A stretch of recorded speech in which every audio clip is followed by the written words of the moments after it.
कार्तिक मास है, माताओं के त्याग का पूरा दर्शन कराता है। इसी पवित्र मास में करवा चौथ, जो अपने पतियों के लिए निर्जला व्रत रखती हैं माताएं बहन, दूसरा एक और व्रत है जो आने वाला है, अघोई अष्टमी।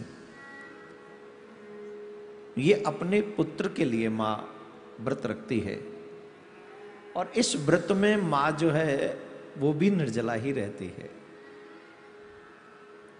जब वो चंद्रमा निकलने पर जल पीती है और यहां तारे निकल आने पर पूजा करती है।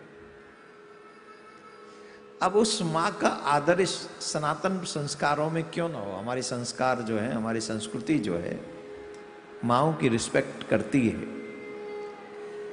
ये जो अहोई अष्टमी है आने वाली है, माताएं इस पर्व को बड़ी धूमधाम से मनाती हैं।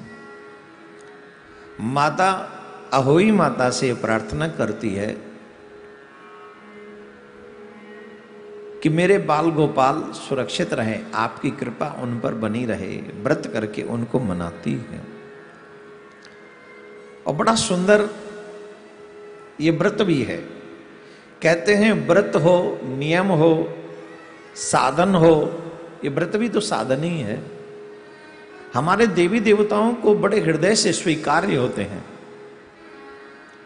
जब आप कोई साधन करते, आप कोई नियम करते, आप भजन करते, आप व्रत करते हैं, देवी देवता इसे स्वीकार करते हैं। दीपावली से ठीक एक सप्ताह पहले यह व्रत पड़ता है, जो कि इसका जो शुभ मुहूर्त है, पूजा का जो मुहूर्त है, इसमें इन दिनों में माता पार्वती और अहोई माता का पूजन किया जाता है। सायंकाल के वक्त भावना के सहित, अब आप लोग जानते हैं कि अहोई माता को हम लोग दीवाल पे सजाते हैं, उनकी सुंदर छवि बनाते हैं, फिर उनकी पूजा करते हैं, और सायंकाल भक्ति भाव के साथ दीवार पर अहोई की पुतली रंग भर कर बनाते हैं। उसी पुतली के पास सेई व सेई के बच्चे भी बनाते हैं। आजकल बाजार से भी मिल जाते हैं, तो आप वहां से भी लेके आ सकते हैं। संध्या के समय सूर्यास्त होने के बाद जब तारे निकलने लगते हैं तो अहोई माता का पूजा प्रारंभ होती है। पूजन से पहले जमीन को स्वच्छ करके पूजा का चौक पूर कर एक लोटे में जल भरकर उसे कलश की भांति चौकी के एक कोने पर रखें और भक्ति भाव से पूजा करें।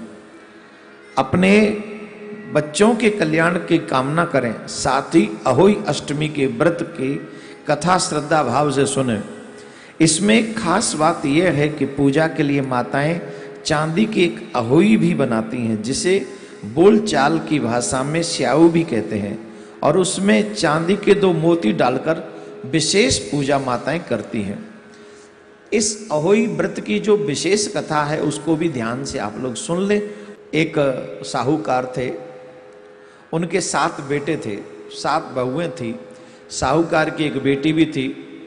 दीपावली में ससुराल से मायके आई हुई थी, तो दीपावली में हम लोग अपने अपने घर को सजाते ही हैं, तो वो भी घर को संभालने के लिए, लीपने के लिए, पहले कच्चे घर होते थे तो लीपते थे।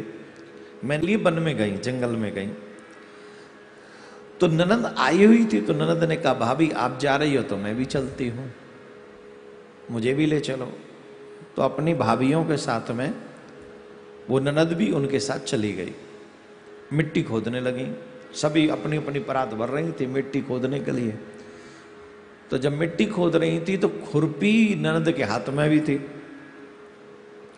तो गलती से साहूकार की बेटी की खुरपी की चोट से स्याहू का एक बच्चा मर गया। वहां एक गड्ढा था, वहां स्याहू रहती थी, उसके कुछ बच्चे थे। वो बच्चा कट गया उस खुरपी से। तो वो क्रोधित होकर स्याहू बोली, मैं तेरी कोख बांध दूंगी। तो स्याहू के वचन सुनकर साहूकार की बेटी अपनी 7 भाभियों से एक एक करके प्रार्थना करने लगी कि अनजाने में मुझसे अपराध हो गया है, मुझे नहीं पता था ये हो जाएगा, पर अब अगर ये मेरी कोख बांध देगी तो मैं तो ससुराल में क्या कहूंगी कि मायके गई और ये सब। बहुएं बेटियां बड़ा ध्यान रखती हैं कि मैं जाऊंगी तो मायके से जाऊंगी ये दोष लेकर तो मेरी सासू क्या कहेगी, ननद क्या कहेगी, होते हैं ना।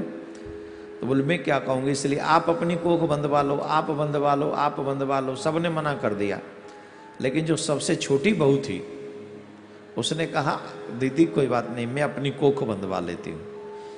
कई लोग कोख बांध देते हैं, जान का कि मुझे स्वीकार है, मैं अपनी कोख बंधवा लेती हूँ। छोटी भाभी मान गई। अब भाभी के बच्चे होते 7 दिन बाद मर जाते। 7 पुत्रों की इस प्रकार मृत्यु हो जाने के बाद उसने पंडित जी को बुलाया और पंडित जी से अपनी समस्या कही कि महाराज ये बड़ी समस्या हो गई हमसे, तो बताइए। तो पंडित जी ने सुरही गाय की सेवा करने की सलाह दी। सुरही देखो यहाँ गाय की सेवा के पास ले जाती, सेवा प्रसन्न होती है, सुरही से सेवा प्रसन्न होती है और उसे स्याहू के पास ले जाती है। रास्ते में थक जाने पर दोनों आराम करने लगते हैं, गऊ और वो छोटी बहू।